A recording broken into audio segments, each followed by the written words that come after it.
over the sea.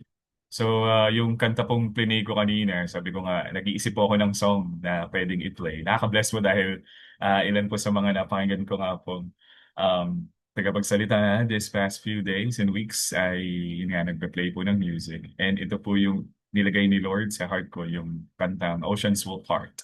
It's an old song from the OG Hillsong Band. And yung bawat lyrics ng song na yon ay isang panalangin at the same time na I believe anchored din sa story na to from the life of Moses and na atin din pong mapagninilay-nilayan. So ito po yung bagay na mapagsasaluhan po natin as the Holy Spirit leads us and bless us. Sabi nga po dito, um, sabi po, Dear child of God, just imagine that triumphal march. Picture the excited children being constantly hushed and restrained by their parents from their outbursts of wonder. Think how the women must have experienced an uncontrollable excitement as they found themselves suddenly saved from a faith worse than death. Naka-experience na po ba tayo doon nung faith na higit pa sa kamatayan? Sabi nga dito, imagine how the men who accompanied them must have felt ashamed and admonished for mistrusting God and for complaining against Moses. And as you envision the Red Sea's mighty walls of water separated by the outstretched hand of the Eternal in response to the fate of a single man, learn what God will do for his own.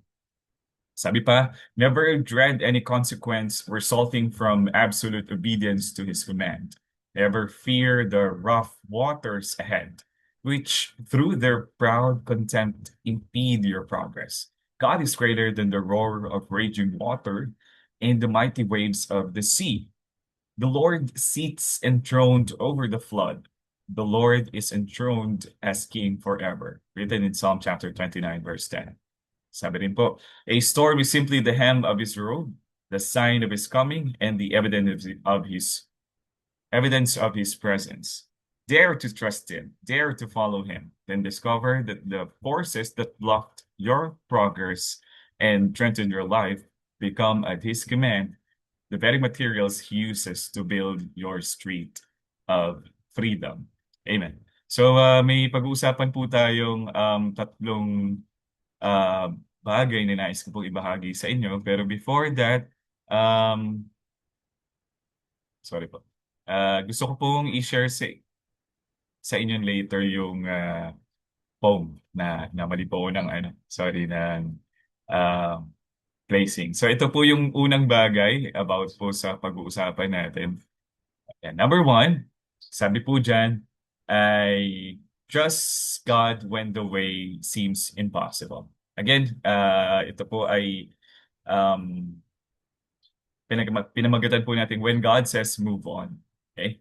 So number one, trust God when the way seems impossible. Right? Sabi nga po, the Israelites could not see a solution, but God already had one prepared. Often, God works beyond what our eyes can see. Ayan. So yung binasa po nating Bible text kanina ay patungkol po sa pangunguna po ni Moses sa bansang Israelites papunta po sa lupang pangako ng Diyos. At dumating nga po sa pagkakataon na um, nakarating sila dun sa hangganan ng kanilang paglalakbay. At nasa unahan nga po nila ay yung tinatawag na Red Sea. Ano po? So, sabi nga po dito, ang mga Israelita po ay hindi po nakakita ng solusyon base po sa kung ano yung nasa sitwasyon nila at that time. Alam po natin, kung babalikan natin yung story, marami po sa kanila ang nagreklamo, marami po sa kanila yung nagkaroon ng pagsisisi at pakiramdam na sana pala hindi na lang kami umalis sa, alam niyo po yun sa Egypt, kung ganito rin lang naman ang kahihinatnan namin. Alright? So tayo po, alam ko po na lahat tayo may mga pinagdaan ng mga iba't ibang klase ng challenges and problems and trials in life. No? Pero dito po sa mga binasa po natin sa ating devotion today, God wanted us to fully trust Him, right? When the way seems impossible. Okay? So, beyond our capabilities and understanding, marami po tayo, o kumbaga yung mga nauunawaan natin sa mga bagay na nakikita natin sa kasalukuyan, ay hindi po natin ganun maunawaan. Ano? Lalo na po kapag mabigat o matindi yung ating pinagdaanan sa buhay. Pero po, sa unang point na ito, pinapaunawa po sa atin that there are moments in life when we find ourselves standing at our own Red Sea. Yan. So may mga, kumbaga, nire-represent yung Red Sea yung mga iba't ibang trials natin sa buhay. Behind us nga din po at the same time, nung nasa moment po nun yung mga Israelita at si Moses, ay may mga papasugod na mga um, Egyptians. Yan. Yung Pharaoh together with his army. So sa atin po, behind us our problems, failures, and our fears, ano po? And then in front of us seems to be an impossible obstacle. Kung titignan naman nga po natin, parang napaka-imposible. Pero the Lord taught us and reveals Himself to us na walang imposible sa ating Panginoon. All we have to do is to pray and call unto Him.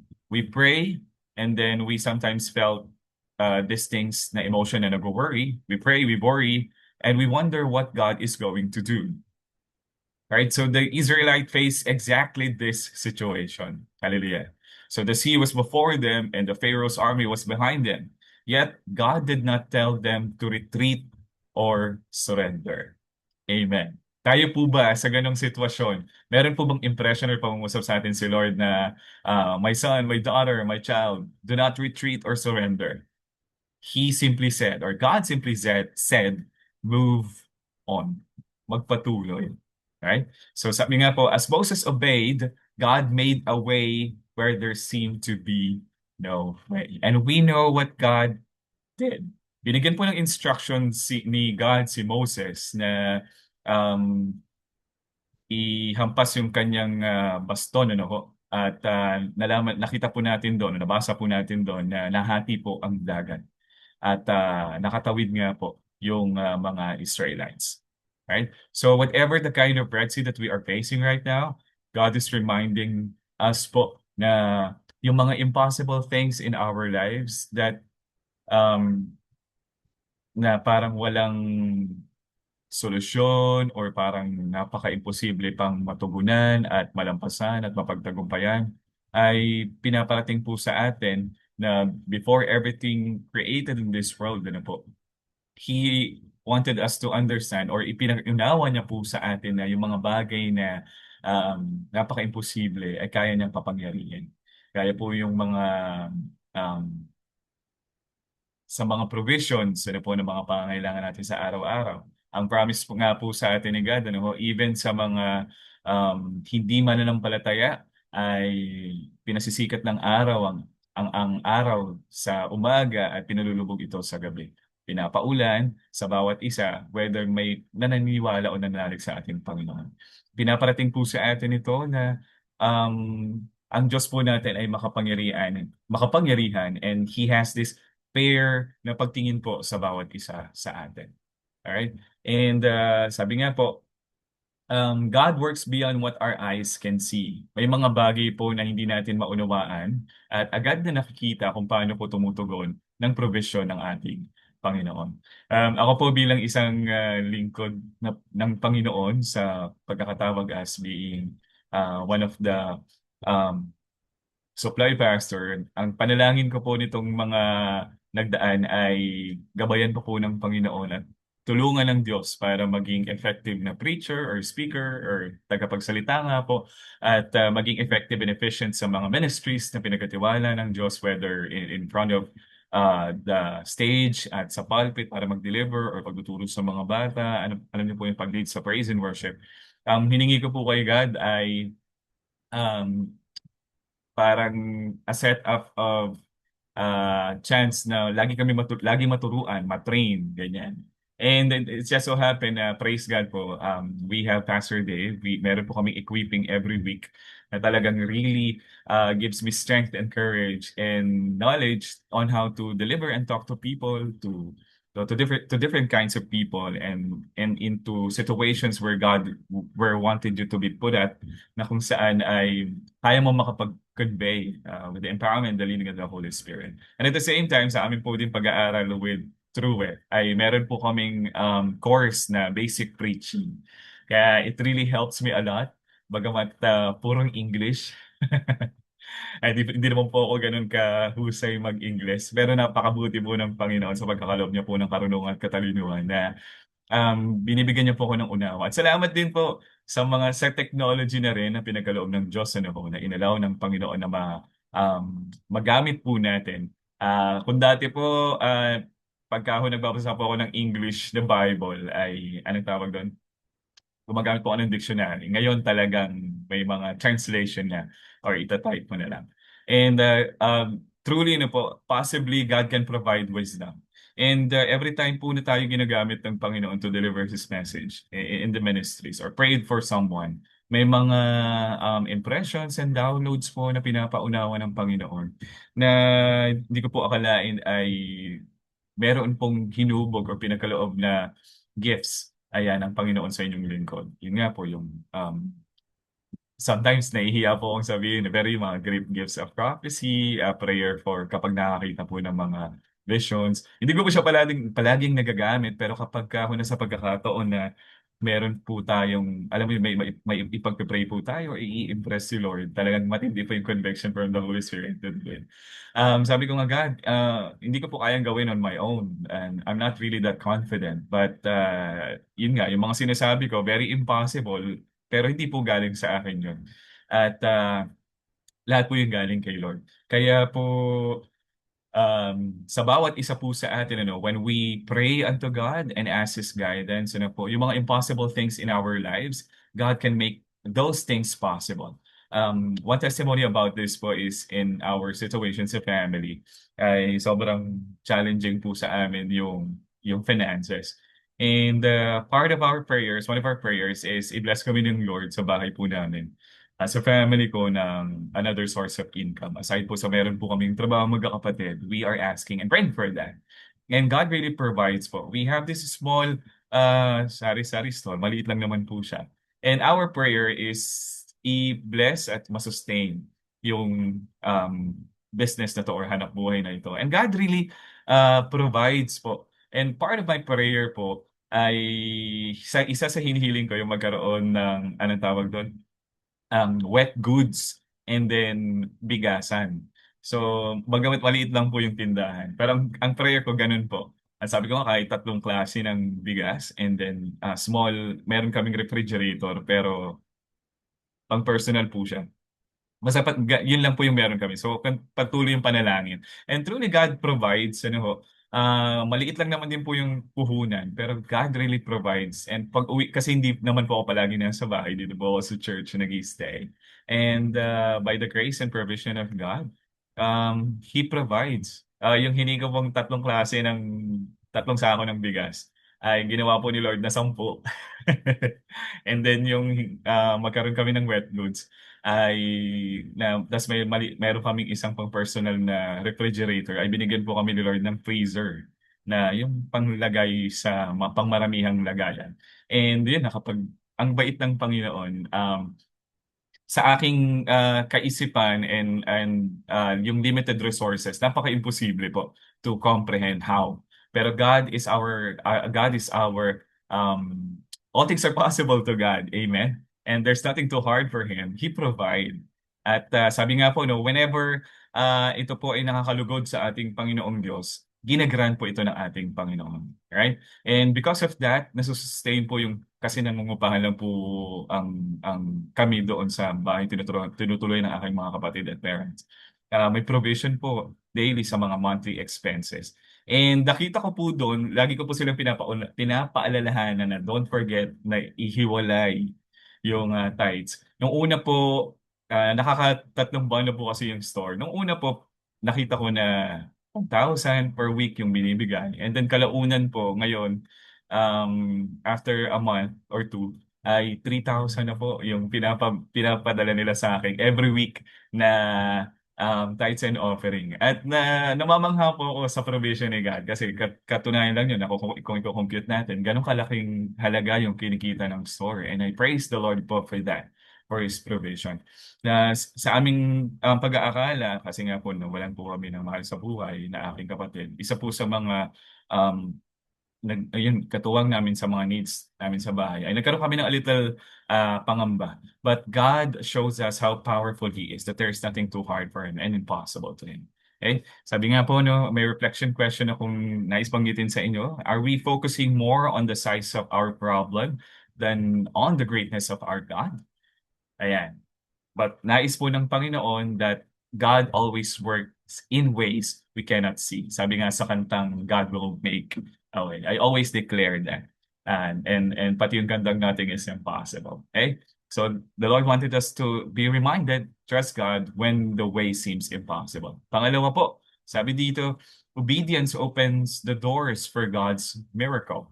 Yan. Alam po natin na naranasan po ito ng mga Israelites. God's covering and protection, ano po, may pillars of clouds, may provision ng mana, provision ng water, and God provides for them. Ang inaas lang ng Panginoong Diyos kay Moses is that every time He gives instruction and he obeys, He will provide. God instructed Moses to stretch out his staff before the sea parted. Amen. The miracle followed obedience. So, for us to be able to experience that miracles galing po sa ating Panginoon, hinihiling niya po sa atin, o ninanais na makita po sa atin ng Panginoon yung obedient heart. Alright? Sa akin po personally, sa paglilingkod sa ating Panginoon, as I said yes to God last year, and then sa pagkakataong ito, nakita ko po yung supernatural and natural provision ng Panginoon. Yung mga natural provision ni God, yung mga hindi ko po nararanasan nung nag-work po ako, ay grabe po yung pagtitipid ko po kasi nung nag-work po ako. Ngayon, na naglilingkod po tayo sa Panginoon, ay overflowing.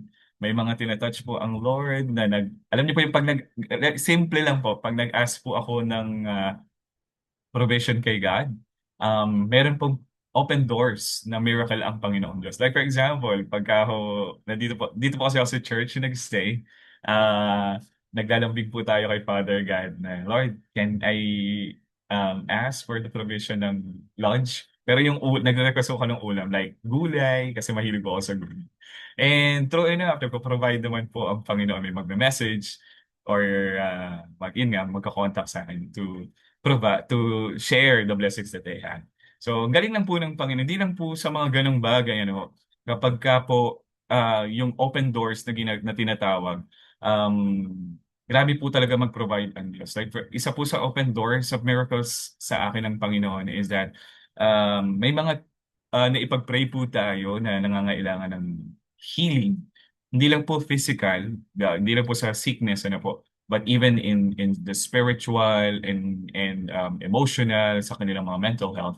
And ang galing po ng Diyos kapag ka nagbibigay ng word of knowledge and prophetic words ang Panginoon sa mga taong na ipagpipray po ng inyong lingkod na ipagpipray natin, ay talaga nangyayari po sa kanila. Sabi ko po, hindi ko po alam, lagi ko po sinasabi, hindi ko po alam kung ano po ang inyong situation, pero ito po yung pinapaunawa ng Diyos. And because of that, nakikita ko po yung open doors of God's miracle sa buhay ko. Whenever I say yes, I said yes to God whenever this impression na inilalagay ng Panginoon sa akin na gawin. Even din yung hindi lang po kapag ka nasa services or nasa isang gawain or activity, kahit po mag-isa, may mga pinapaunawa ang Diyos personally sa inyong lingkod. Maging din po sa atin. God will impress us something po, no? Na gusto niya pong sundin natin. Like for example, pwede pong ilagay ng Lord sa ating mga puso't isipan is to pray for our beloved relatives, our families, lalo po kung di pa po sila nakakilala kay God. God can make a way for them, na may encounter sila miraculously. Right? Kung ganoon din naman po, sa pagsunod po ni Moses to lead the people sa pagtawid sa Red Sea, binigyan siya ng instruction na to stretch out his staff. Okay? So, itinuon, parang gano'n. Itinuro, ipinoint dun sa Red Sea. At tuloy nga po, nakita natin na nahati yung Red Sea. And isang miracle po yun. At sa atin po, kung ano man po yung pinagdadaanan po natin, pinaparating po sa atin ng Diyos that there's nothing too hard for Him. All we have to do is to obey dun sa mga instructions ng Panginoon. Part of the simple instruction or always reminder sa atin ng Panginoon is to read the Word of God, pray unto God, and He will make a way sa ating mga buhay and will provide miracles. Like for example, yung pagising po natin sa umaga, it's a miracle from the Lord. Ano po? Kasi yung iba po ay talagang hindi na po nasisilayan ang panibagong araw. Pero sa atin pong lahat, hindi pa po tapos ang Diyos. Amen? Kapag ka ho, patuloy tayo nagpapatuloy sa buhay, meron pong nais na ipagawa ang ating Panginoon. And all we have to do is to obey. Amen? And sabi ko nga po sa pag-obey ko sa Panginoon, nakita ko po yung mga provisions and open doors ng Diyos sa akin. Yung pagpapagamit o ginamit tayo po ng Diyos na makapag-speak sa buhay ng mga kabataan, makapag-testimony, kung paano po tayo transform ng Panginoon. Actually, those things ay mga, ano ko lang po anong tawag doon? Desire na magamit ng Panginoon. And true enough, inalaw po ng Diyos, like makapag-lead ng praise and worship sa isang big event. Yan. Naggamit na po ang inyong lingkod. Sabi ko nga, yung mga experiences ko po here at GMC, dito po pinaparaan sa akin ni Lord. And I'm so grateful po kay God because He led me here. At na patuloy nga pong nasa-sharpen ang inyong lingkod with the leading and the empowerment from the Holy Spirit. Gayun din naman po sa atin, ano, as we obey God, whatever the things that He instructs us, all right, He will provide the empowerment and the strength that comes from the Holy Spirit for each and every one of us. Huwag po tayong matakot or mag-doubt. Normal na mararamdaman po natin yan, but whenever we let the Holy Spirit fills us, right, and obey dun sa impressions and instructions and conviction from the Holy Spirit, God will make a way and will provide miracles and opens the door for us. Amen. Gaya nga po ng ilan pang mga naging na-share kong testimony kapag ka ho sa work natatap po ang inyong lingkod to always pray for the miraculous work of God doon sa trabaho. So I praise the Lord for that dahil hindi naman po tayo pinapahiya ng Panginoon. Amen? And sa atin din po, whenever we obey unto the Lord, hindi po tayo pababayaang mapahiya ng ating Panginoon. Because the miracle followed obedience. Amen? So pangalawang bagay po na nais ko pong i-share, God can turn obstacles into pathways. Amen? So marami na po ba tayo na-experience? Alam ko po na marami na tayong mga na-experience ng mga obstacles in our lives. So the Red Sea was not removed. It became the road that led Israel to freedom. The very thing that seemed to block them became God's instrument of deliverance. Amen. So ako po, mai-share ko lang po a little yung testimony. Akala ko po, naging struggle, dahil nga po sa struggle ko with my dating identity, I thought hindi na siya mawawala or hindi na siya mababago. Like yung the way I speak, the way I talk, the way I move, the way I think, yung mga bagay na visibly seen, ano po, kapag nasa identity crisis ka or na identify ka as being gay or yun nga, yung sa LGBTQ+. So, ngayon, akala ko hindi kayang baguhin ng Panginoon. But nung na-encounter ko nga si Jesus, I thought yung obstacles na yon, na-consider ko po siya kasing obstacle kasi hindi ko, nung nakakilala ako kay Jesus, parang nagiging hadlang siya sa aking pakikipagdiig sa Diyos. And nakita ko na ginamit yon ng Panginoon, yung testimony and transformation. Yung pala, inaayos nga po ng Diyos ang inyong lingkod. Sobrang gradual po yung naging transformation na ginawa sa akin. Parami pong pruning, sa totoo lang. I thought hindi ko siya mapapakinabangan or magagamit. Pero I thank God kasi nakakapag-testify po tayo to encourage and bring people towards Him. And some of them na dati ko pong nakasama sa ganong klase ng buhay ay kumikilala na rin sa ating Panginoon. Not just that, whatever kinds or forms of harang, no, or mga challenges that blocks our ways na parang obstacle sa buhay po natin ay kayang gamitin ng Panginoon for His glory. Amen. Especially our testimony. At nagiging way po ito para mag-glorify natin ang Panginoon to declare His kindness, goodness, and love to those people na kastulad po ng ating pinagdadaanan. At sabi nga po ng ilang kasama sa church ay pwede ko nga daw pong magamit na testimony someday kung kalooban ng Panginoon na ma-feature. Sabi ko nga po, marami po pong inaayos at aayusin ng Panginoon. And I'm so grateful to God because of it. And yung mga pinagdaanan din po namin sa paglilingkod, sa paglilingkod po natin sa ating Panginoon, yung distance kapag pupunta ka sa church, dati po naglalakad, ngayon God really provides, may motor na po ang inyong lingkod, nagagamit nakakapunta kung saan para makapagbahagi ng salita ng Diyos. Na-assign po tayo sa mga lugar na nakakapag-abot to bring salvation to the people. I thank God for those pathways na prepare ng Panginoon. Yung kakapusan ay naging provision, yung kakulangan ay mayroon pong supplication. Amen. Um, those roads, na pinagdadaanan natin, God turn it for good and for His glory. Amen? Whatever the current situation po or challenge na pinagdadaanan po natin, meron pong new season of growth and victory na gagawin po ang Diyos sa buhay po natin. Amen? So, all we have to do is to trust God because God can turn obstacles into pathways. Meron po ba tayong mga obstacles na pinagdadaanan or na hinaharap po ngayon? Let's just declare the power in the name of Jesus Christ. Na kaya niya po yung gawing patag at maging daan para sa kaluwalhatian ng Diyos at magamit po natin yan to declare His goodness to every people around us. Right? So sabi nga, the very thing that seemed to block them sa mga Israelites became God's instruments of deliverance. And we will gonna experience a deliverance galing po sa ating Panginoong Diyos. Amen. And I thank the Lord po na every time we pray, meron pong provision and protection ng ating Panginoon. Isa po sa lagi kong panalangin na kino-quote ko po from Psalm 91, yung deliverance. Yung mga nakasulat po doon sa Psalms 91. I always declare that yung covering and protection ng Panginoon and provision ni God na iparanas po daily, not just sa akin personally, but maging din po sa church, sa ministry, at sa family.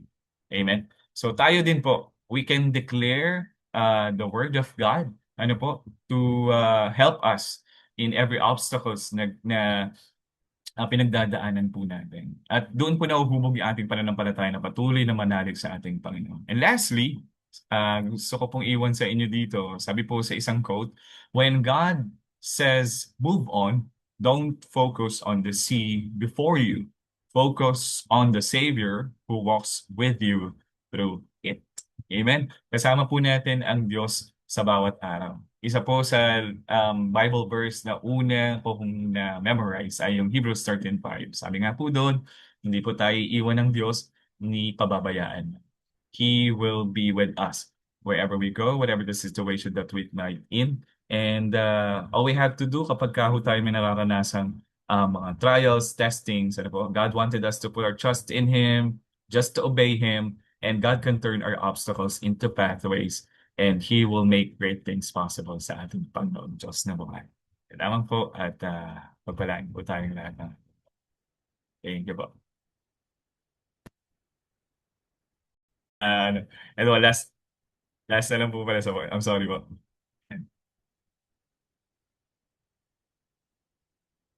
Hindi ko pa pala sorry po. Ito po yung poem na bahagi po nung sa devotion po natin. Po. Sabi po dito, ayan, malalim lang po yung English, pero maganda po siya. Have you come to the Red Sea place in your life where in spite of all you can do, there is no way out, there is no way back. There is no other way but through. Then wait on the Lord with a trust serene till the night of your fear is gone. Sorry po, tama ba yung nababasa?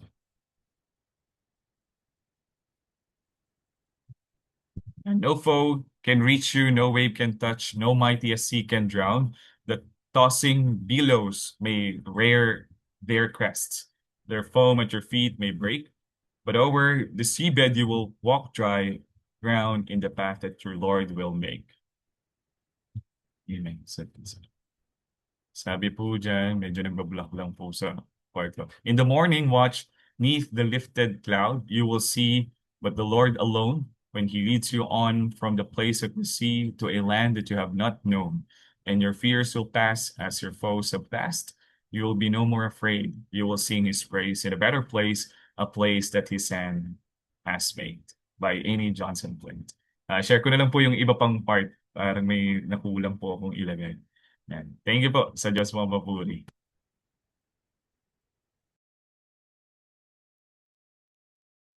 Muli, salamat Pastor Edmar sa leading us today at sa iyong mga powerful testimonies. Tayo po ay dumako sa ating panalanginan.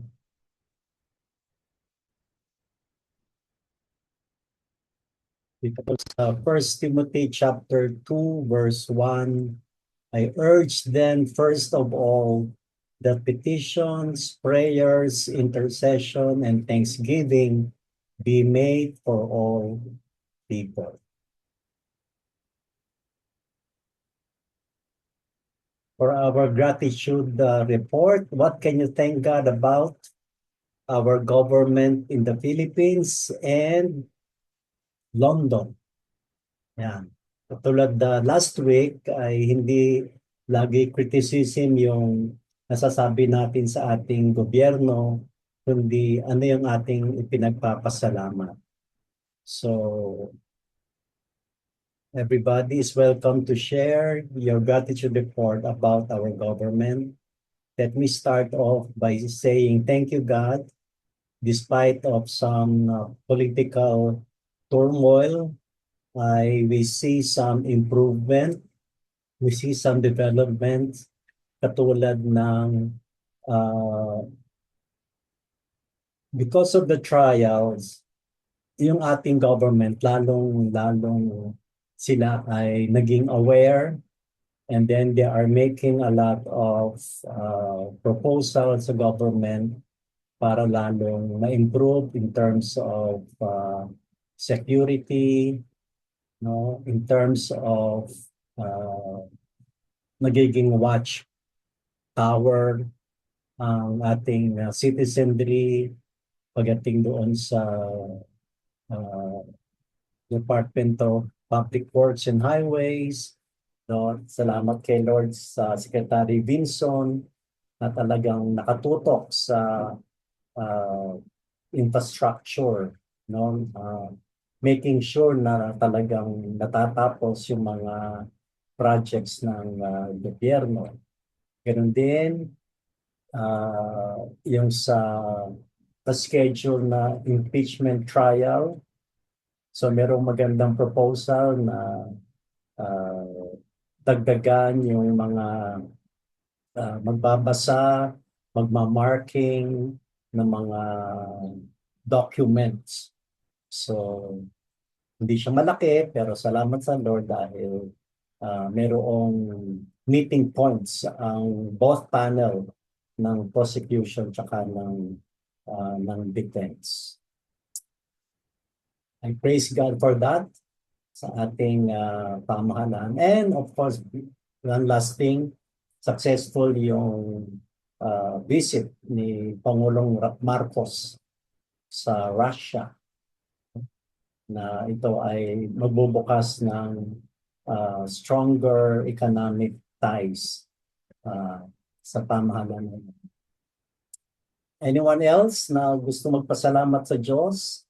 Mga local government, mga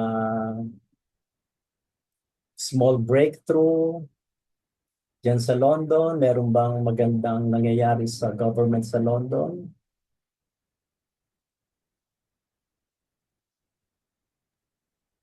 So mga Hi, Pastor barangay. Dave. Go ahead po. Sige po, updates lang po din dito sa UK, sa London, especially dito sa England. There's a bit of a situation po dito sa political arena, sabi natin, because of the stepping down of the Prime Minister, Starmer, Keir Starmer. And so I was listening to the Christian radio premiere kasi yun laging nakatune sa sasakyan sa car. And nakaka-bless lang po that one of what they're looking at in I don't know, choosing maybe or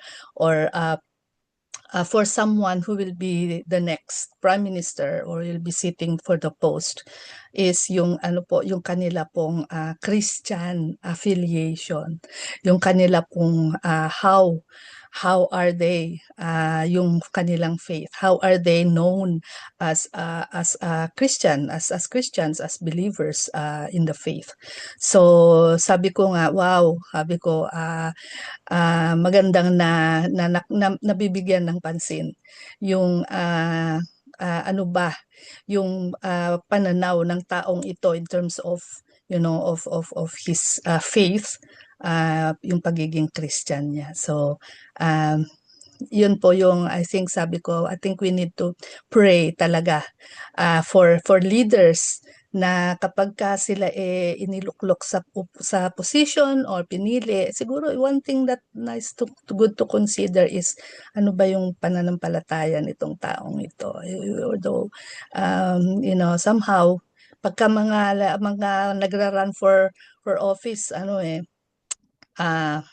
nakikita nagiging transparent yung mga ano nila, yung mga kanilang mga buhay, kung ano yung kanilang mga positions in terms of mga iba't ibang areas. So yun po. So yun po yung isa na sabi ko lang, wow, praise God, thank you Lord that sana ito nga po ay magiging totoo, hindi lamang dito but everywhere. So praise God, thank you po. Praise God. Anyone else who would like to thank God for our government? Yes, babes. Praise God po. Praise and thank God. Andito na po ako sa Philippines. Nandito po ako sa mama ko ngayon. Pagka yung Philippines po ang pinag-usapan, iba yung nararamdaman natin.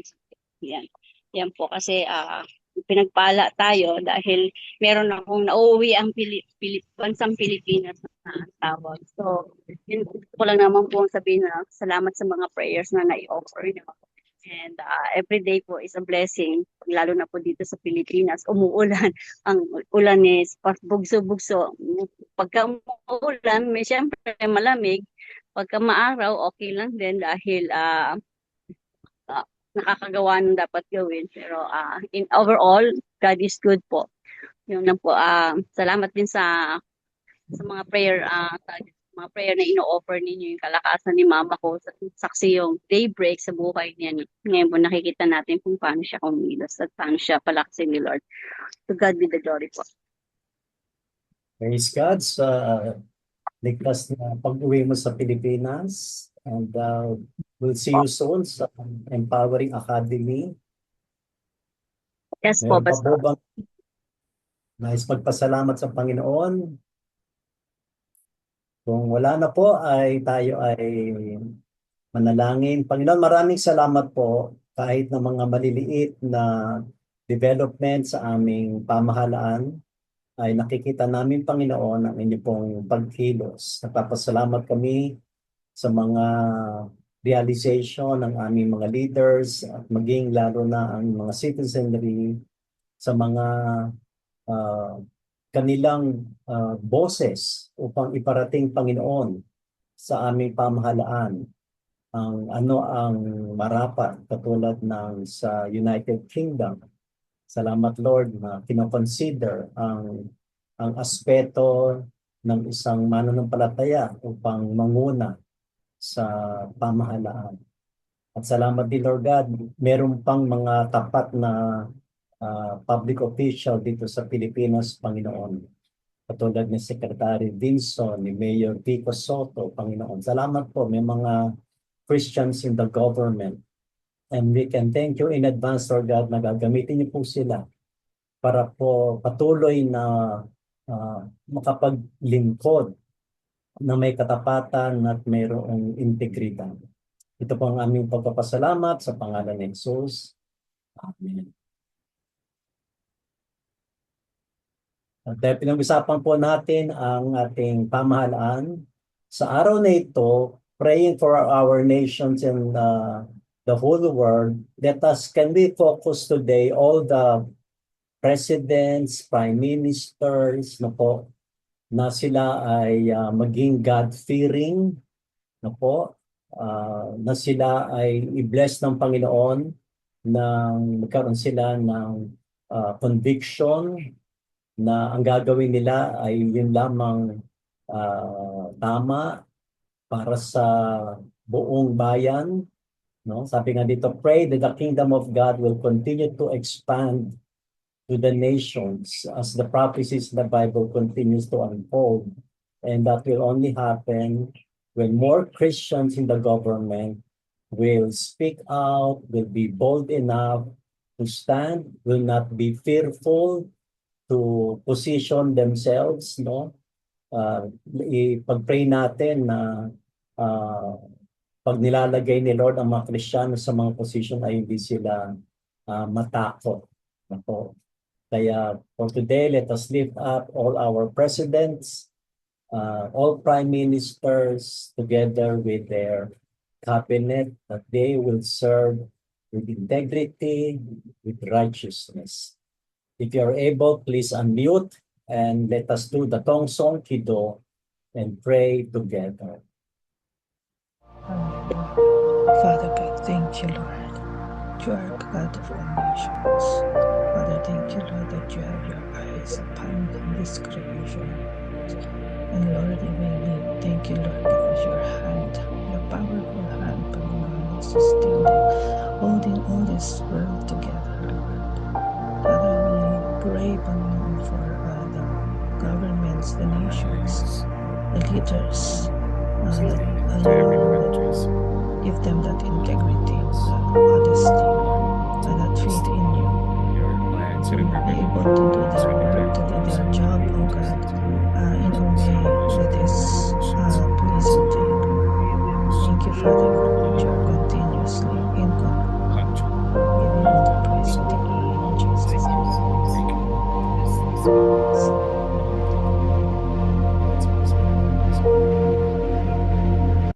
My Lord, sa bawat maraming salamat. Jesus' name. Ngayon po ay Thursday at isa sa ating prayer focus every Thursday is praying for persecuted Christians and churches. And today, June 25, let us focus Christians in North Korea. North Korea is arguably the most dangerous place on earth to follow Jesus. If someone is discovered to be a Christian, the consequences are unimaginably stark, either imprisonment in one of its notorious labor camps, with little hope of release or immediate execution. The same fate is likely to await other family members. Christianity has no place in North Korea, a country where homage must be directed one way only, as a communist, towards Kim regime, with watchful eyes everywhere, even from neighbors and family. Even the slightest hint of worshiping Jesus can have devastating consequences. Remarkably, believers do gather, but in utmost secrecy and at enormous risk. Kaya praise God dahil kahit na ito yung communist country, maraming mga underground Christians, underground worship services. Recent years have seen conditions worsen further for North Korea's secret believers. This is largely due to the anti-reactionary thought law introduced in 2020, which made it even clearer that being a Christian and owning a Bible is regarded as a serious crime. The law has reinforced just how much of a threat Christianity is seen to be by the country's unbending regime. So how can we pray for Christians in North Korea? One, let us pray for Kim Jong-un and his family. Ask God to change their hearts, knowing that He did the same for the Apostle Paul. Ito yung message kanina, that nothing is impossible with God. No? Number two, communities of faith in North Korea are often small gatherings of families or close friends. Pray that God would protect these beautiful expressions of His church and that these believers would sense God's perfect peace. So let us spend 2 minutes or 3 minutes to pray for these first two prayer items. Let us lift up all the Christians in North Korea. Father God, Yes, thank Lord, we you. lift up to Yes, you, O God, God, we continue all to these pray Christians for in North Korea. every Lord, Christian alam namin, Korea Panginoon, nothing and is the leader, impossible with you. Your working arms, Panginoon, are and his never family. too short, May the Panginoon, Spirit Lord, of God, to be able to reach, O may you God, change their pati, hearts, Panginoon, yung mga God, communist encounter countries and na desire to katulad ng know you, North Korea. Lord, we Alam lift up to namin you the mo to Christians. realize that Panginoon, patuloy na pero protection Jesus, sa kanila. Jesus, Lord, Jesus, honor pray and bless their for them. faith, O God, Also Lord. pray The for way, communities Panginoon, of na faith in talagang North they are Korea. risking their lives, Lord, to the point of death, Panginoon, for the sake of the kingdom, for the sake of the gospel, for the sake of their faith, Panginoon, Lord, so that more people will come Be to their know you. refuge and strength Lord, we in pray times of for fear, this hardship, and family of isolation. Kim Surround them with Jong-un your presence, remind them that and they are never Kim alone. Jong-un himself, As your word Panginoon, Lord. says, He blessed are will those who come and persecute the they ways of will righteousness, come for to theirs the is the kingdom knowledge of of heaven. you. They will Yes, come to know you, declare that Jesus. they will Lord, experience send people, Panginoon, who will enlighten them, pray Lord, for who the will open their party hearts and Father, minds to give you. them courage to And remain the faithful Holy even in the face of Spirit, danger, Lord, and to strengthen work, their hearts. Panginoon, just as We how pray you for them, worked in the comfort them life of when they're Paul, discouraged, Panginoon. and fill them Lord, we know, with Panginoon, supernatural that peace that as surpasses all uh, understanding. And protect itong persecution ng those who serve Christians you, na God, ito, Lord, especially just as your with message your to us word, we today, share with Lord, us. Provide that, you, needs, as they go just take in through it, verse to Lord, you are prison with and them, sustain families and who have that been you will see separated them because of their through, faith. Panginoon. In the name They have of already Jesus. received, Panginoon, the glory, O God, the crown, Panginoon, of righteousness, Lord, that they come to your side. Father, we continue, Lord, to pray your provisions upon them, that they will continue, O God, Lord, to walk and to walk in their faith, Panginoon, no matter what. I-honor mo ang mga faith nila. Lord, that more people, Panginoon, will know, Panginoon, that you are God and that you are almighty and you are all powerful. Thank you, Father God. na Give you sumusunod the praises and the glory. there of God answers We to know, this Panginoon, Lord, na in ikaw Jesus. palagi pa rin ang gagawa ng It's paraan for impossible. them, Lord. Lord, sabi mo nga, Keep them, Panginoon, away from more danger. Keep them safe, Panginoon, from more harm. namin walang And just, mataas Lord, give them the endurance, Lord, the strength, Panginoon, Lord. Yung na hindi sila mag-waver in their faith, oh God. So that more people will see yung kanilang testimony, oh God, hindi lamang sa Korea, kundi all over the world, oh God, that people will see, Panginoon, Lord, what mighty acts and what great things you are doing in the lives of these Christians in North Korea. Salamat in Jesus' name. Amen. Our third item, pray for those believers in North Korea affected by a lack of food, that God would help them find the food they need.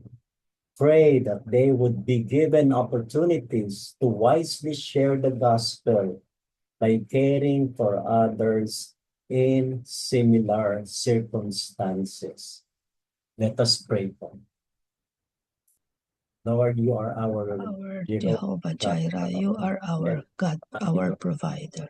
Lord, And kami when dito you are providing for us, then Lord, we know you are also providing for our brothers and sisters, Lord, Christians in North Korea who are suffering, Lord, from lack of food, poverty, yung lack of freedom, Panginoon, from getting all their basic needs. And so, Lord, Father, we pray, Panginoon, we know, Lord, that you are continuously providing for them, just as how you provided, Panginoon, for the Israelites in the wilderness, Panginoon, Lord, that they also, Panginoon, will see the miracles, Panginoon, of your provisions, so that ang mga blessings na ito, Lord, ay ma-share nila, Panginoon, sa iba. At makita, O God, Lord, ang gawa mo, ang kamanghamanghang gawa mo, Panginoon, sa kanilang mga buhay. And that you will be glorified. So, Lord, continue, Panginoon, Lord, to send help. Continue to send destiny helpers sa kanila, Panginoon. And that makita nila at maranasan nila, Panginoon, that you are a God na hindi lang nagpro-protect sa kanila, kundi also provides for their needs, so that at continue, Panginoon, to encourage them, Lord, to look, Panginoon, to open their eyes, Panginoon, open opportunities for them, Panginoon, to acquire itong mga needs nila for basic needs nila, for food, for clothing, for shelter, oh God. And Lord, despite na wala pa silang freedom, Panginoon, Lord, to exercise their faith, oh God, there are underground churches, Panginoon, but Father God, help them, encourage them, inspire them, Panginoon, Lord. Whatever they're doing, oh God, for your glory, Panginoon, Lord, will never go unseen, will never go unnoticed, Panginoon, dahil ikaw na nakakaalam lahat, all-knowing, Lord, wherever they are, Panginoon, whether it be in freedom or in secret or in hiding, oh God, you can see, Panginoon, ang kanilang mga their faith, their heart, Panginoon, and their dedication to you, loyalty to you, Lord. Salamat, Panginoon, how you will continue to provide for their needs and be their refuge and be their shelter in times of need. In Jesus' name, amen. Amen.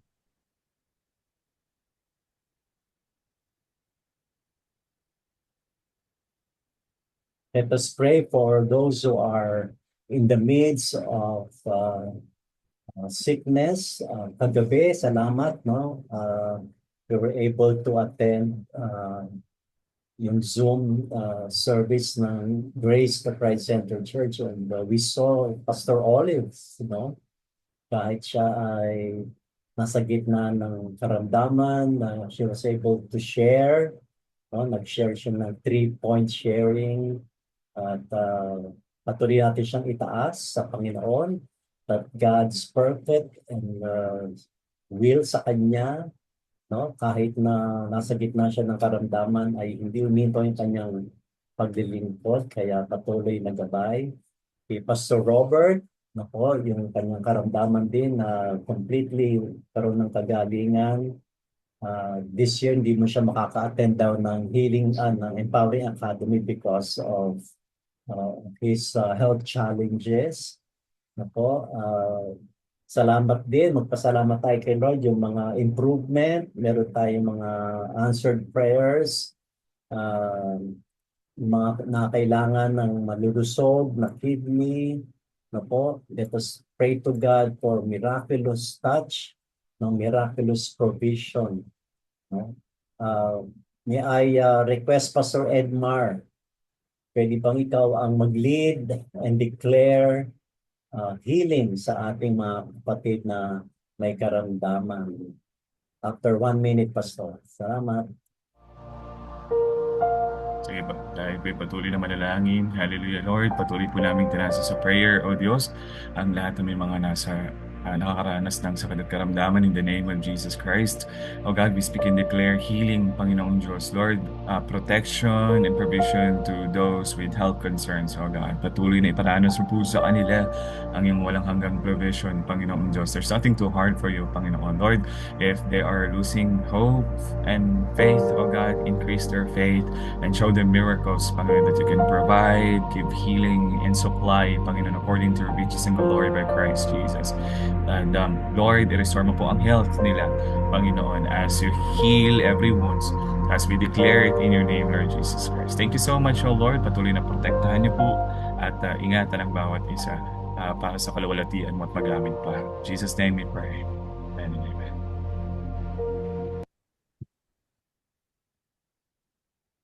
Amen. Let us pray for our media. So I bought print, TV, radio, social media platforms. No, let us pray that we will overcome all sorts of social media addiction. Let us, in the name of Jesus, resist negative and demonic influences. No, alam natin, investigation shows, no, na yung mga shooting, no, stabbing sa school, ito ay effect ng violent video games, no, malaking negative effect ito sa gumagamit ng video games ng social media. So let us pray that people will focus on what truly matters and important. For balance and moderation, to set boundaries, discipline in our choices. Let us pray na yung ating government, no, sabi nila, hindi na kailangan magdagdag daw ng batas, kundi ipatupad yung mga batas, no? Let us pray for our parents, no, mga guardians, no, na sila yung sabi nga, ang families daw yung first line of defense, no? Kaya mga parents, taas natin mga parents and guardians na bigyan sila ng wisdom ng Lord to set boundaries, no? And number 3, for guidance in use, to use social media wisely, na content creators na maging responsible sila sa pag-create ng mga contents at wag hanapin yung profit, no? Yung iba kasi hindi naman lahat na kaya lang gusto na gumagawa ng content dahil alam nila malaki ang bayad pag marami kang subscribers, no? So let us pray to the Lord that God's sovereignty will cover those who are using social media. So let us pray. Yes, Lord, we pray and declare your Father, word we in 1 lift up to Corinthians you, Lord, 6:12 this that we pillar will of not be society on the mastered by media. anything. And in Panginoon, Colossians salamat, 3:2, O God, set that our this is minds also on your things above, way, not Panginoon, that you have things. opened to But us, we pray Panginoon, so that we to can every human continue being, to do the Panginoon, work that you have entrusted to Ama, us, Lord. andyan sa Kahit anumang na klase ng bad influence magkakalayo na kami at meron po sa magkakahiwalay social virtually, media. Panginoon, I declare you that are connecting everyone us, will resist Panginoon, negative and demonic influences with na each other, Panginoon, and even with yung puso people, at isipan, Panginoon, na Panginoon. otherwise Focus on what truly hindi matters namin and important, maaabot, Panginoon. So Panginoon, magkaroon ng without balance and social moderation media. to And set that's one that we are boundaries and have thanking you discipline for, in oh every God. choices. But Lord, God, marami na may you ngayon, use the social Panginoon, that media. they are using Help us social to use media, social media Panginoon, in a wisely. bad way, In the mighty Panginoon. name And of so, Jesus. Lord, Thank you so much. we pray, Mag-raise oh po kayo God, ng mga Lord, na makakorek influencer itong mga ng ito. mga Christian. In Jesus' Continue, name. Panginoon, Amen. to help us in this. In Jesus' name, amen. Lord, we declare your sovereignty, Lord, sovereignty in a way that especially mga parents, oh God, that you will enable them, bless them with wisdom and courage and strength, Lord God, on how to guide their children, grandchildren, Panginoon, in using social media and using gadgets, in the name of Jesus. Lord, we declare the deliverance, those who are in bondage of violence using cell phone, laptops, in the name of Jesus. Lord, uproot, Lord God, uproot, cleanse, oh Lord God, our minds, our emotions, oh God, from any influence of the enemy using social media in the name of Jesus. We all know that the General Conference is fast approaching. So let us pray for the following prayer points. This is from May to July, for much participation, for God to prepare the hearts of our delegates, for God to provide, especially in terms of translation and publishing teams, wisdom. Let us pray for mga different leaders. We have Pastor Vida May.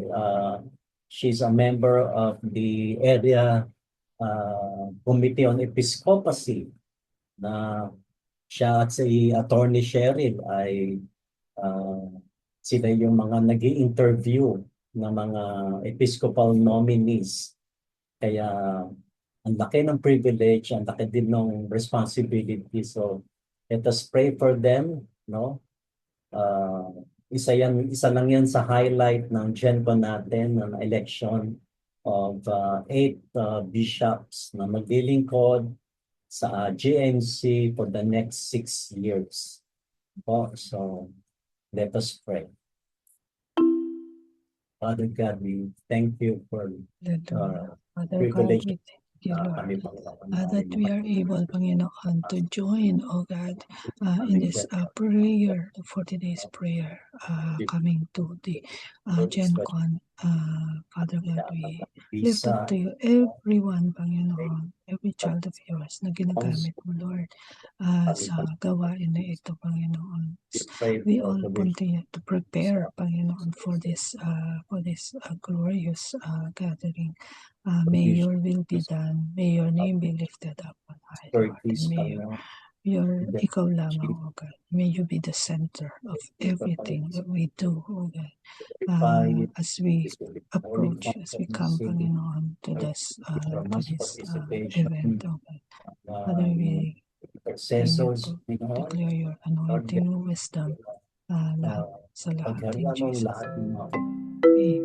Amen. Father God. Salamat, Panginoon. We declare victory, Panginoon, ang Holy Conference na ito. In Jesus' name. Now, let us release prayer of blessing kay Pastor Edmar, na siyang ating devotion leader for today. At may I request Sister Lydia, would you lead us in blessing Pastor Edmar, and we will agree with you.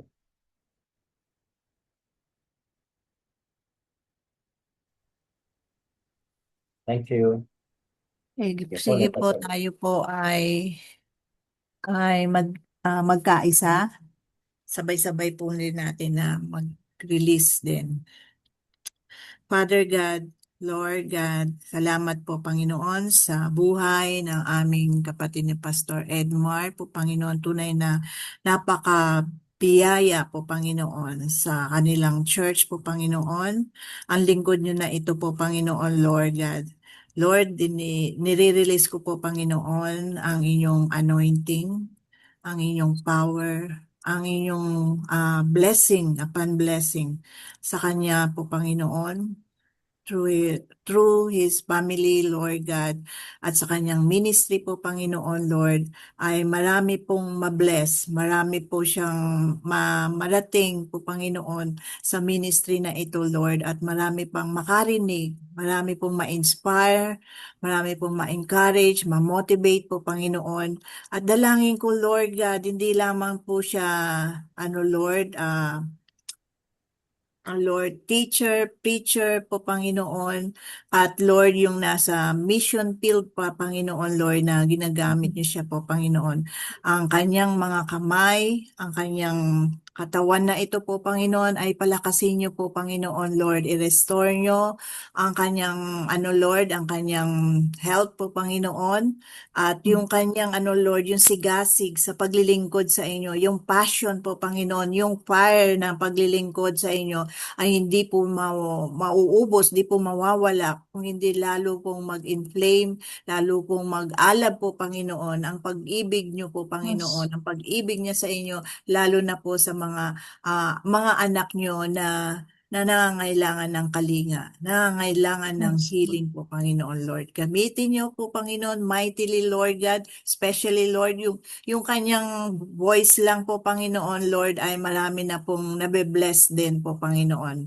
At dalangin ko po, Panginoon Lord, every word na dinideclare niya, every na lumalabas sa kanyang bibig na ito po, Panginoon, ay sa inyo lamang galing po, Panginoon Lord. At mapupulfill to, sealed with your kiss po, Panginoon, ng inyong banal na espiritu at lahat ng kanyang Lord, na hawakan ng ministry po, Panginoon. It will lead to your kingdom po, Panginoon. At dalangin ko po, Panginoon, na yung lahat ng provision, pangangailangan niya po, Panginoon. Maging ang kanyang pamilya po, Panginoon. Salamat po, Panginoon, siya sa shinare niya na testimony, life testimony po, Panginoon, na tunay na kayo po ang siyang gumagawa at kumikilos at wala pong imposible at marami pa kayong gagawin po, Panginoon, na mga imposible, mga extraordinary sa kanyang buhay po, Panginoon, lalo na sa kanyang, Lord, sa kanyang lugar na kung saan siya naka-assign. Maraming salamat po, Panginoon. In Jesus' name, we pray. Amen and amen. Amen. And for our closing prayer, let us pray the Lord's Prayer.